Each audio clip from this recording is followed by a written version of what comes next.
bankers from around America are going to gather in Chicago. Yes. And I want to say to them, welcome to the greatest city in America. Love this city. Enjoy this city. But don't restrain yourself and limit yourself in what you learn from this visit.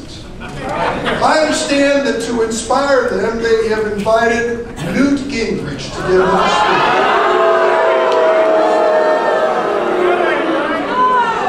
Former Speaker of the House, inspiration of the contract on America, the most skeptic-hearted conservative in Washington is going to give an hour of meditation to those who come as part of this banking group. Well, I'd like to suggest something.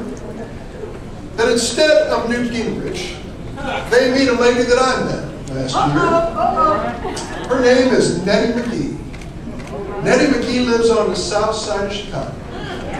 I want to tell you her story, because I think these bankers should hear her story. Nettie is just the kind of person you would love to have as a friend or a neighbor. She worked her whole life in a little factory on the south side.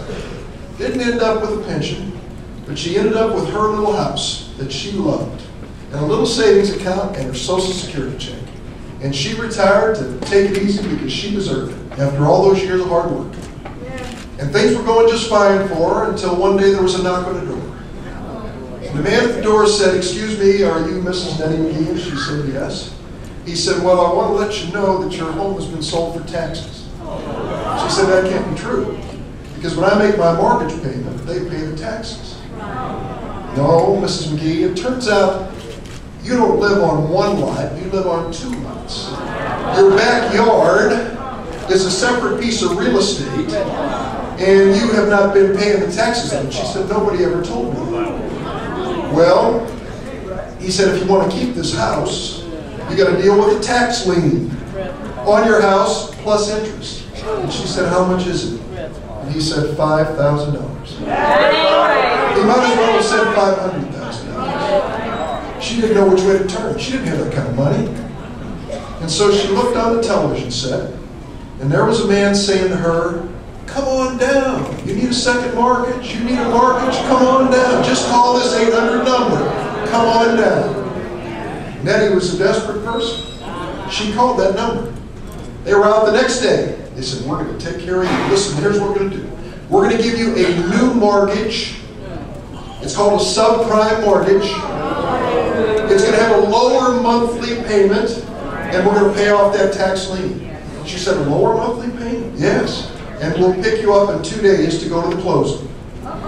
Well, Mrs. McGee got ready, made sure she was well dressed to go into the bank, and went to the closing. And you know what you see when you sit down at a table at a closing? A stack of papers like this. And they said to Mrs. McGee, "All you need to do is sign these papers.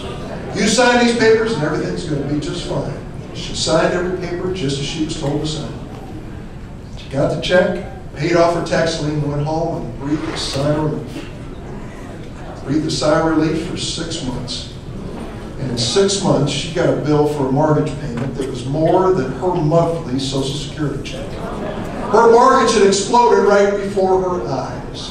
She'd been a victim of the tricks and traps which dragged millions of Americans into mortgages that exploded in their faces, with things like prepayment penalties and the types of things that even a Wall Street lawyer couldn't explain to anybody.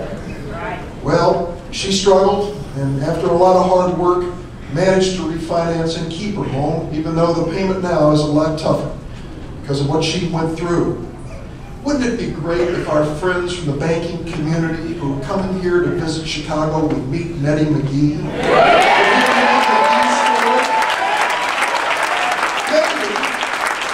Just maybe, if they heard Nettie McGee's story, 1 or 2 of them might step up and say, "You know, she wasn't treated fairly. She was deceived. They exploited this poor lady who was just trying to do the right thing."